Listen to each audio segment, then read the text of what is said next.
Eu vou conversar agora com João Luiz Woldenbach. E quem é Woldenbach? Bom, eu não sei, mas se eu disser Lobão, aí todo mundo vai saber. É um prazer tê-lo aqui, Lobão.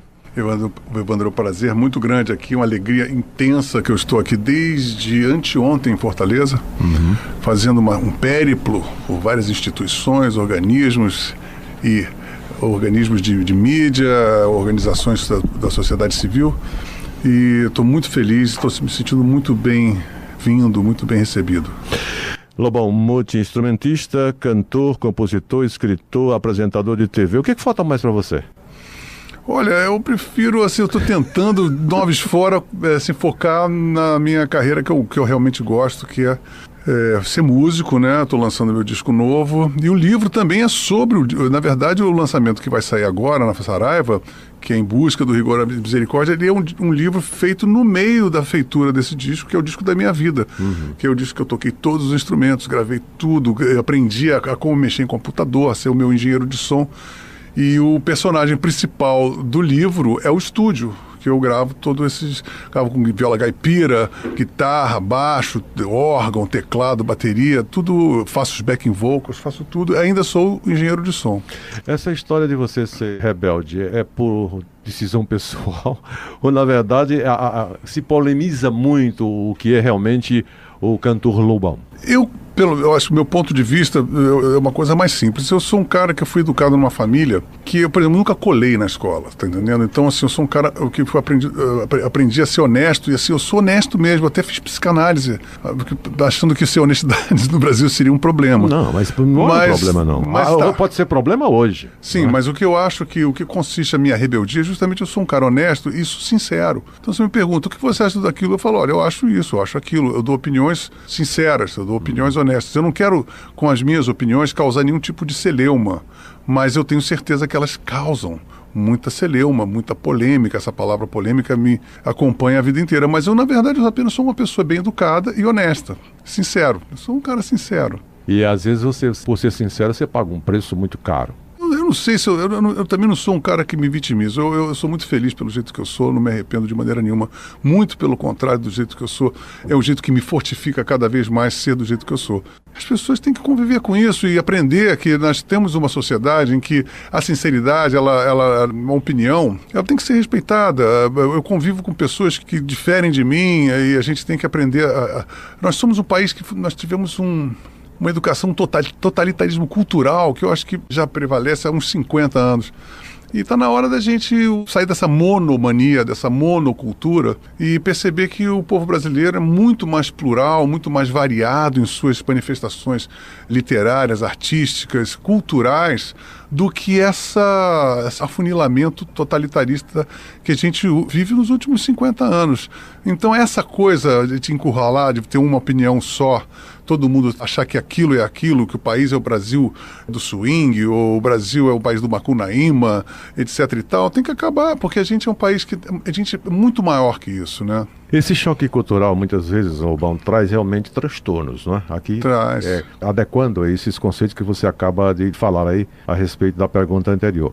Isso talvez tenha trazido transtornos, por exemplo, quando você estava em algumas gravadoras e, obviamente, você dizia, olha, aqui só tem lixo. E, obviamente, isso pode trazer. As pessoas se ofendem, eu até acho natural que as pessoas se ofendam. Também acho natural, como nós temos um coronelato no Brasil, são coronéis, a máfia do Dendê, a máfia do Sarney, a máfia de vários, a gente sabe que isso acontece. Então você, quando fustiga esses poderes, as pessoas nem até duvidam, assim, quem é você para fazer esse tipo de indagação. A gente conseguiu a lei da numeração de CDs.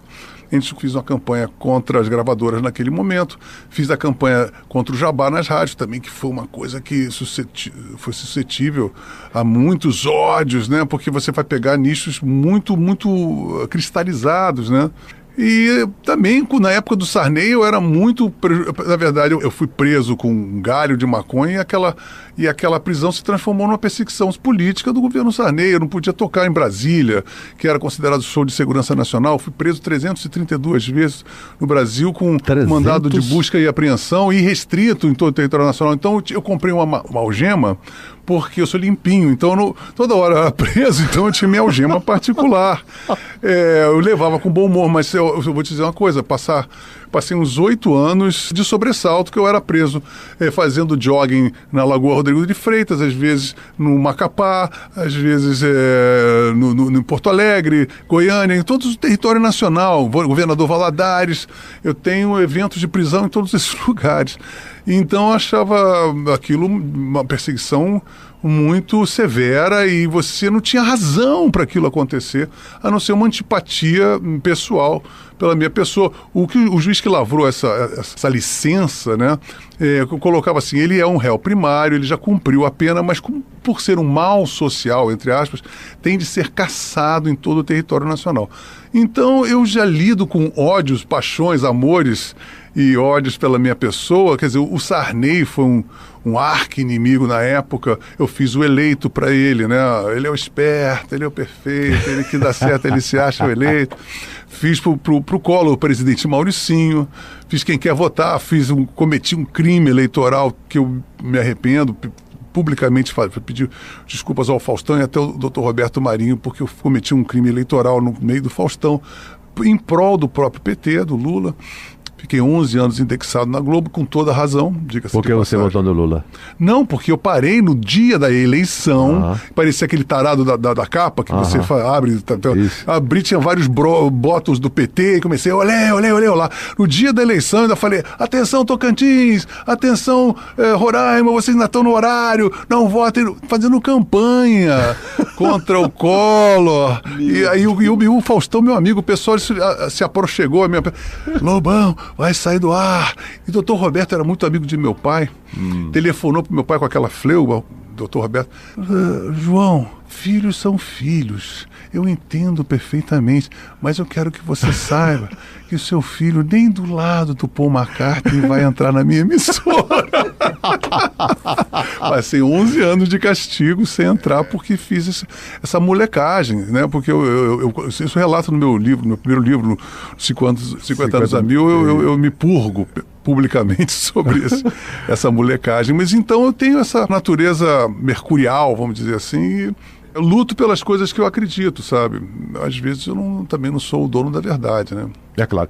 Lobão, quem não te conhece, obviamente, vendo assim, como eu estou vendo aqui agora ao vivo, dá a impressão de que ele é mal-humorado e tal, mas não tem absolutamente nada, é figura dócil. Não, é assim, sou dona doce Regina, pessoa. sua esposa?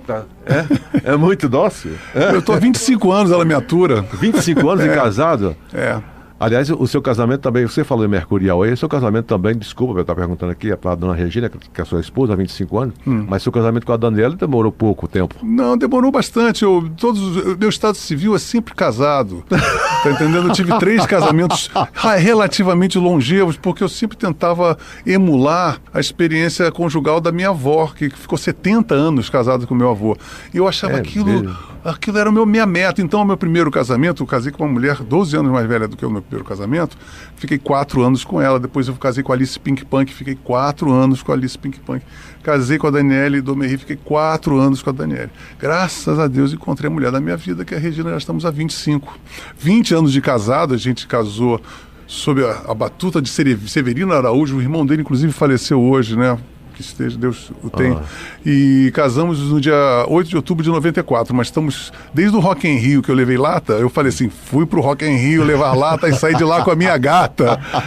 Eu conheci ela no Rock in Rio e desde então nós estamos vivendo juntos. Que histórias realmente te chamam a atenção, ainda hoje, quando você lembra e diz assim, olha, pelo amor de Deus, eu paguei esse mico. Do Faustão, eu acho que assim, nada justificaria fazer aquilo. Eu acho que foi uma molecagem. E mesmo porque, cá entre nós, eu nunca fui um petista de 4 costados. Você se arrepende de ser petista, não? Eu nunca fui um petista de 4. Não, eu voltei, eu estava fugindo da polícia. Mas votou no Lula? Não, olha só o que aconteceu. Eu passei 9 meses para prescrever uma pena de prisão minha. Eu fui morar nos Estados Unidos. Quando voltei, estava em plena campanha política. Sei. Uma jornalista me telefonou e falou, você vai votar em quê? Eu falei, eu não sei quem é ninguém. Aí ela falou, vai fulano, Beltrano. Aí quando ela falou Roberto Freire, eu pensei que o Roberto Freire fosse aquele psicanalista que escreveu Sem Tesão na Solução. Aí eu falei, eu quero votar no Roberto Freire. Aí ela ficou muito feliz. Roberto Freire de Pernambuco, sim, né? Aí olha só o que aconteceu. Ela no dia seguinte falou, eu falei com o Roberto Freire, candidato. Ele ficou muito embevecido com a sua escolha e quer um encontro, nós fomos cobrir. Aí eu fui ao encontro do Roberto Freire. Quando cheguei lá, era do Partido Comunista Brasileiro. Roberto... cara Não, achei uma simpatia. E virei assessor de assuntos aleatórios, fiquei viajando de jatinho. Participava dos debates presidenciais, fiquei amigo dele, do Salomão Malina, um outro comunista, que soube que ele era combatente da Segunda Guerra Mundial, perdeu a mão junto com o meu tio, que também perdeu um baço. Foi muito papo. Mas aí eu pensava, sinceramente, eu não queria votar no PT, porque eu achava que era um partido cafona, o Djavan, aquela coisa MPB, eu detesto música, esse tipo de música. Então eu acho que é uma coisa xiita, coisa vagabunda, cafona. O PT é basicamente um partido cafona. Eu acho que isso era o suficiente para impedir qualquer... Olha, o cafonice é a pior violência que você comete contra a humanidade. Então eu tinha realmente... Eu acho assim, o jovem universitário, esquerdista, desde que eu sou criança, eu acho aquele o cocô do cavalo do bandido, sabe? Então eu relutei em apoiar o PT por essa e por outra. Eu só apoiei o PT porque eu achava que o Collor era pior do que o PT. E quando o Roberto não foi eleito, nós ficamos muito amigos, tinha aquela coisa da queda do Muro de Berlim, eu achava que comunismo, isso era uma coisa do passado. Eu achava que o PT, naquele momento, estava embandeirando a honestidade e tudo mais. Eu falei, eu vou dar uma chance histórica do PT. Portanto, quando abracei a causa do PT, foi simplesmente pela bandeira da honestidade. Agora, nunca porque era de esquerda, pensava que aquilo já era uma coisa passada, que ninguém mais iria pensar doravante, depois da queda do Muro de Berlim, que o comunismo foi se martela, essa coisa toda. O que eu acabei me estrepando. 10 anos depois, quando o PT entrou no poder, eu comecei a ver, assim, antes mesmo, no meio, começou o assassinato do Celso Daniel, morte de 7 testemunhas, o assassinato do Toninho do PT, o escândalo dos bingos, o escândalo dos Correios. Eu comecei a ficar ressabiado. E eu esperei até 2005 para poder realmente dizer, estou de ruptura, eu não consigo ter moral, sabe? Eu conheci o núcleo duro do PT, do MST, das Farc, tá entendendo? Eu conheci todos os meandros dentro, então não são notícias que eu li na Veja, eu estava vivendo aquilo. E me decepcionei profundamente, porque justamente a maior bandeira que o PT desfraudava, que era a honestidade, a ética, foi justamente o que eles mais traíram, né? E eu, como artista, eu tenho obrigação de dizer, olha, eu acho isso desonesto, eu não posso, de maneira alguma, subscrever um partido criminoso. Agora, o que mais se perturba no país é a política, de certa forma, ou, na verdade, são essa cultura que a gente simplesmente joga fora? Descartável. Eu acho que o descartável ocorre pelo abandono ou por um direcionamento cultural doutrinado. Então eles fabricam ideologicamente um monte de coisas vagabundas, tipo Tulipa Ruiz, Emicida, Criolo. Aí aquilo não cola. Aí vem o Luan Santana, vem a Anitta, vem o Bin Laden, vem o Safadão. Porque esses caras, pelo menos, entretêm o povo. O povo se sente entretido, porque tem um vazio, porque a ideologia petista, na verdade, ela fabrica coisas enfadonhas, chatas, desagradáveis. Você não quer ouvir um cara resmungando, e um cara morte artificial feito postiçamente. Então esses caras, como o Bin Laden apareceu, MC Bin Laden apareceu espontaneamente. Agora, você não incita o povo a estudar, a ter um gosto mais desenvolvido. Então você vai tendo cada vez mais um panorama mais descartável. Cada ano surge um cara, cada ano desaparece o outro, né? Deixa eu só ler aqui uma frase que eu acho que você conhece. Brasil é um país de gatunos, de pessoas que não vão para a política para resolver a sua situação financeira, quando deveria ser o contrário. Política não é para ganhar dinheiro. Perfeito. É sua? Não sei se é minha, mas eu concordaria comigo se fosse. Eu acho que política devia ser como serviço militar, entendeu? Tem vários lugares assim, né? A Suíça é mais ou menos assim. Você é um servidor, você vai prestar um serviço ao Estado, então você vai ter que ter um salário. Pô, na Suécia, em lugares você tem os salários dos deputados de R$4 mil, R$3 mil no máximo, você não tem nenhuma benesse pública, você não tem carro especial, você não tem nada. Você não tem, você está servindo o povo, você não vai ser o parasita. Você vai de bicicleta muitas vezes, na Suécia você vai de bicicleta. Sim, você vê que o primeiro-ministro vai de metrô da Inglaterra, vai para coisa, a Angela Merkel vai fazer compra no supermercado, sabe? Todo o mundo, todo Macri vai de avião de carreira, sabe? Você não leva um séquito de 2 aviões para ir para o Chile, como foi agora na semana passada. Isso é coisa de subdesenvolvido, entendeu? Então a gente tem que parar com essa coisa de que o Estado é feito para ser assaltado. O político age assim, e hoje em dia o artista também age assim, porque ele agora, a Lei Rouanet acabou com o show business real brasileiro e se tornou todo mundo vivendo por aparelhos, ou seja, são artistas, são verdadeiras múmias obsoletas, como um Caetano, como um Chico Gil, excursionando, ganham milhões de editais no Ministério da Cultura e ainda cobram fortunas do povo que vai ver eles, entendeu? Então as pessoas, o que é isso? Então você começa a ter Lei Rouanet para o Luan Santana, para Ivete Sangalo, para os artistas consagrados. A Lei Rouanet foi feita para ajudar um artista que está começando, um artista como Hermeto Pascoal, um artista que não tem como mercado, né, o objetivo, desenvolver pesquisa musical. Agora, um artista que está no mercado do business, que é um artista pop, um artista consagrado, com milionários, você pegar ainda, ganhar milhões, e o que é pior, porque a Lei Rouanet, ela tira qualquer patrocinador, por exemplo, eu que não faço Lei Rouanet. Vou procurar um empresário, ele não vai me dar porque ele prefere se associar à Lei Rouanet, porque ele vai ganhar muito mais. Então vira um monopólio. E o que acontece? Você, quando assina a Lei Rouanet, você está ganhando indevidamente, você está sendo um parasita, você, além de tudo, se torna um artista chapa branca, porque você vai ou se silenciar, ou fazer proselitismo em prol do governo. E aí você se torna um ser nulo. Porque um artista chapa branca é, na verdade, um artista aniquilado culturalmente. Então é um quadro dramático na nossa vida pública e nossa vida cultural atualmente, né? Eu estou conversando com o Lobão, cantor, multi-instrumentista, compositor, escritor, apresentador de TV. Sim. Deixa eu perguntar uma coisinha aqui para você. Você teria coragem de comprar a biografia daquela moça que disse que vai lançar recentemente, que recebeu inclusive dinheiro do governo? Olha, tudo que a gente poderia ser o Einstein, sabe? Receber o dinheiro do governo, eu ia duvidar. Porque não interessa se o artista, o nível, né, de qualitativo do artista, até a hora que ele assina uma Lei Rouanet. Ele passou da Lei Rouanet, ele é um artista nulo para mim. Ele não tem interesse nenhum, ele está suspeito, está sob suspeição. Porque um artista ele não vai falar a verdade, porque ele está comprometido com um proselitismo, com uma ideologia. Você vê algum artista que recebe da Lei Rouanet que vai tecer alguma crítica ao governo, como se o governo fosse perfeito? Você já viu algum? O Gilberto Gil, na semana passada, saiu do Sírio-Libanês. Quem são esses homens que estão reclamando? Como se o governo fosse imaculado. Então, você tem uma classe de artistas parasitas e aniquilados por si próprios, porque ficam mamando no governo. O Brasil tem jeito? Tem. A gente existe. Eu me olho no espelho e falo, poxa, eu existo. Assim como eu, várias pessoas. Nós temos pessoas de extremo talento em todas as classes sociais e econômicas de todo o Brasil. Nós temos exemplos maravilhosos de pessoas que se fizeram por si próprias. Sabe, nós temos que entender e aniquilar esse maniqueísmo do pobre, do rico, não sei. Nós temos pobres maravilhosos, temos pobres péssimos, temos ricos maravilhosos, temos ricos péssimos.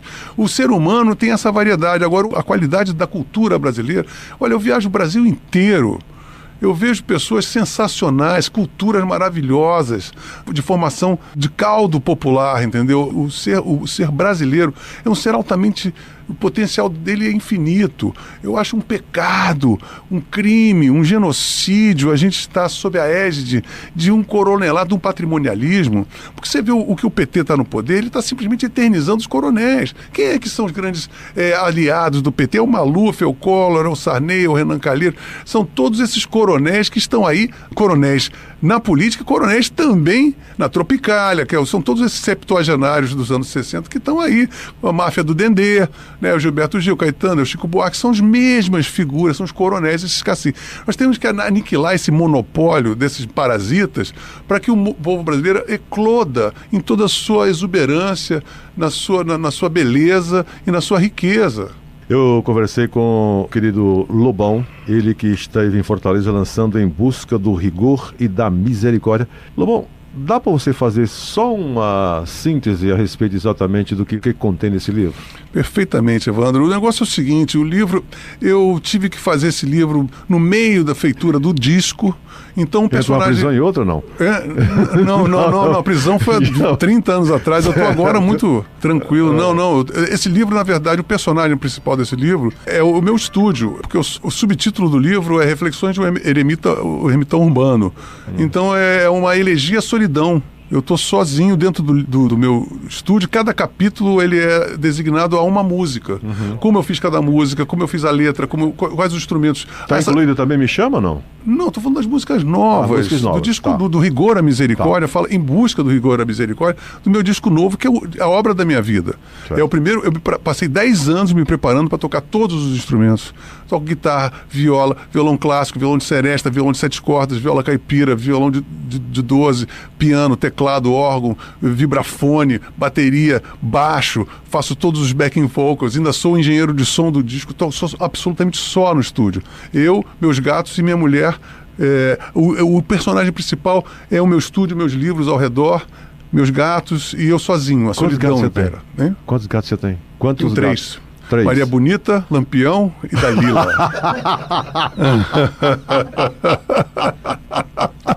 Lobão, você tinha que terminar a entrevista exatamente falando em 3 personagens. É isso aí. Agora me fala só a respeito agora, rapidamente, para a gente encerrar mesmo. Sim. As manifestações previstas para domingo. O que pode acontecer? Pode ser um detonador? Não, ele não vai ser um detonador no sentido de que vai haver sangue, se Deus quiser, isso não vai acontecer de maneira nenhuma, gente. O que vai acontecer é um grande carnaval, uma grande festa, vai ser a redenção do povo brasileiro, vai ser a hora em que o povo, na história de todo o Brasil, nesses últimos 500 e tantos anos, o povo vai ter a oportunidade de traçar os seus próprios desígnios, o seu destino vai ser traçado na mão do povo, não vai ser um jamegão de um juiz, não vai ser num golpe militar, não vai ser de nenhum tipo de autoridade que vai designar o destino da nação. Está de nós, nessa coletividade de brasileiros, norte a sul, leste a oeste. Então isso é uma coisa muito bonita, vai nos dar uma sensação de afeto, sabe? Porque nós vamos necessitar um dos outros. Então o norte, o nordeste, o sul, o sudeste, o centro-oeste, todos vão estar juntos numa integração que o Brasil vai renascer dessas cinzas, numa integração nacional única e nunca antes ainda experimentada por todos nós. Nós vamos virar gente, nós vamos virar um povo adulto, vamos deixar a nossa adolescência, a nossa puberdade existencial de lado e vamos tornar um povo adulto e digno que caminhe pelas próprias pernas. Obrigado, Lobão. Valeu. Yes!